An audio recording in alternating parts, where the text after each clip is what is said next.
Hi! In this video, I'll show you how to use a weighted average in the Classwise app. To begin, go to the Students section and select a class.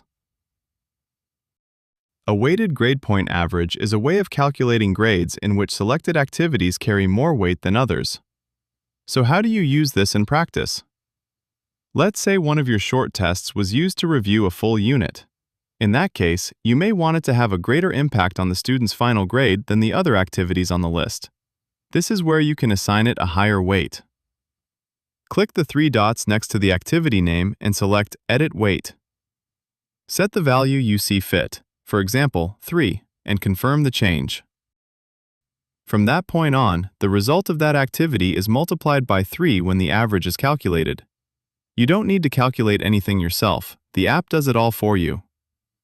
You immediately see how the new weight affects students' average results.